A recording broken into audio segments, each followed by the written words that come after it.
We are back in the sewing room with the puppies, and it's almost 10:30, so they're a little tired. They prefer to be on the couch at this time. We are back working on the 8-inch block using the scrap templates by Creative Grids. And if you remember, I decided that I was going to do 42 blocks, so I did use 3 extra blocks.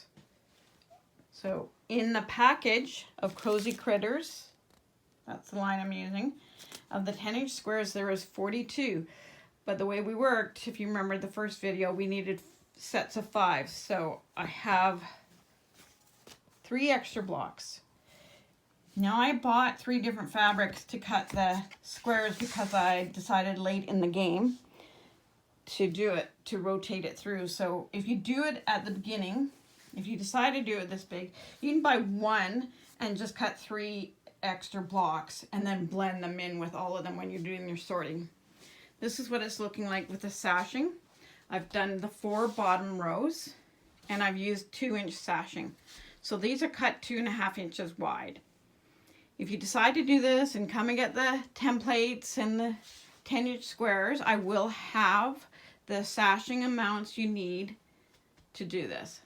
So if you come into Huckleberries, you can pick that up. Okay, so that's the bottom half.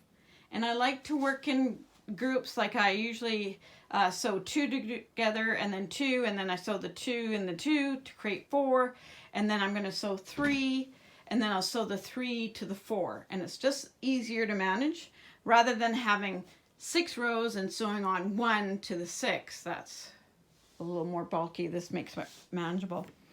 So with the 2.5-inch sashing, I cut 35 2.5 by 8.5-inch strips, and then I sewed it in between the blocks in a row, and there's 6 blocks in a row, so there we are. And then if you notice at the ends, I did not sew sashing, because when I'm finally done, I just sew a long strip on both sides and that's done. And then the bottom, though, I have a bottom strip and then I'll have a top strip. So once I have those sewn together, I now have the sashing in between, and I want to sew this piece to here now. I don't want to just sew it and not mark it, because things have a way of getting away on you. If you just sew this, you will find that, you know, at some point these won't quite line up and they'll be off a little bit like that, right? They just have a way of getting away.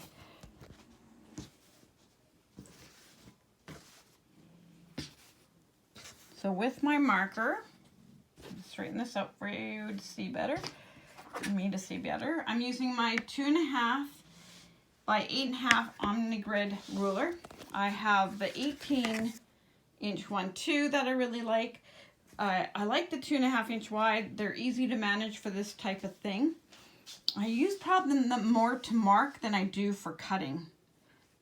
So when I cut these, trim these, not cut these, I'm going to line it up. So I'm going to line up a line with this. So let's go the 4-inch along that seam, and then this edge along this seam.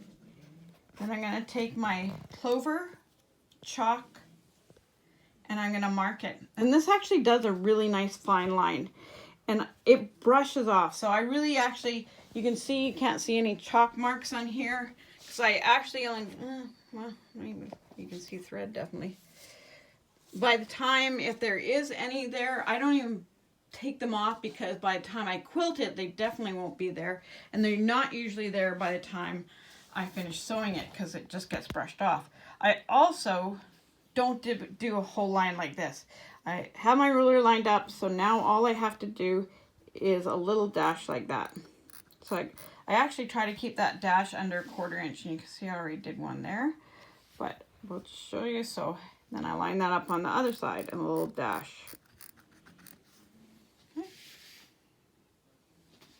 And I do that all the way along here for the whole row. And then when I'm going to sew these, I'm going to take this, I'm going to flip it over like that, and I'm going to start at the top. I'm going to line it up. Okay, so line them like, I'm actually going to bring it over here so you can see that better with the white. So I line this up at the top and I start sewing. So this would be lined up right like that. And then I'm going to sew probably about a third of the way down, and then I line up this. So this seam here is going to go and match up to that chocolate line that I made. And I just hold that there. It'll feed in if there's a little bit of difference. You won't find that much with this because these templates are so nice. These blocks turn out perfect. And then when once I'm over that seam, I actually will take this and line that up with that mark, hold it there, and sew over that. And I do that for the whole row. And then it's nicely lined up and I don't have them off-centered, or they'll look good. Okay, so this will be at the store soon, I hope. My goal this week, in the next 2 days, to get this done. Oh. If you like the look of this and the creative grids, there's my bag. You can tell it's well used. And that's what you want. Scrap Crazy 8-inch. And I do believe these come in a 6-inch. I like the 8-inch block though. Okay, everybody. Good night.